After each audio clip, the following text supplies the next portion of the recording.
It's the last inning of the game, and the San Diego Padres are tied against the Rockies 8-8. I'm the last batter of the Rockies, and it all depends on me and a nice home run. The outcome of this game either be the Rockies going home with another lost season, or to move on to the Boston Red Sox in the World Series. I am Matt Holliday, age 34, married, and moderately liked in the baseball community. During 2007, I was in the Rockies. I was having the best time ever out of my career. I'd been with them since 2004, and I was familiar with the team and the fans. I'd never really been all that popular until that year, where I got the Rockies to their first ever NL championship game. I won many accolades, including the NLCS MVP, the NL batting champion, the NL doubles champion, and NL runs batted into champion.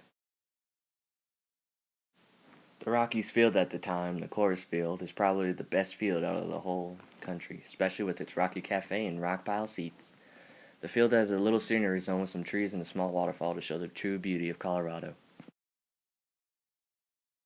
The Rockies have only one problem, the pitching. The reason why the Rockies have so much trouble on the defense is because of their pitching at Coors Field.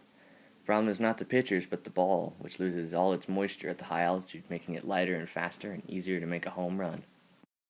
Baseballs are made with only so much moisture and weight to them, and if the ball is not at the correct proportions, it can be considered an invalid ball because it can give a team an advantage or a disadvantage.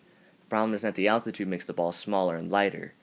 The way that the Rockies have counteracted this is by using a fridge that kind of keeps the ball at the right size with its moisture.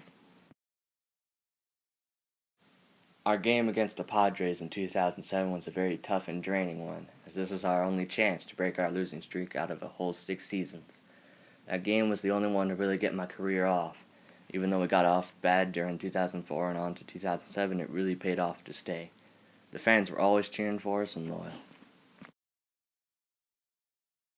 Now, my slide in 2007 against the Padres was a very painful one, as I landed on my chin, scratching it all up. My sacrifice was not in vain, as we won and went on to try and beat the Red Sox for the NL championship title. The Red Sox always were our main problem in the league, and even though we lost to them and didn't get to keep going, it was still great to know that we made it. And after 15 years, we had finally made it. Some fans of the Padres and other teams believe that the possibly the best game that the Rockies have ever had, and the 2007 game against the Padres to decide who would go to the World Series, is bought. The slide I made to home plate in the bottom of the 13th inning was a very painful one, with me sliding my face to home. No one could ever stage that. If I had not been on the team, the Rockies may have been on their losing streak still, and they would not have earned the wild card accolade from the Padres. Either way, the Rockies were and still are a great team with great players.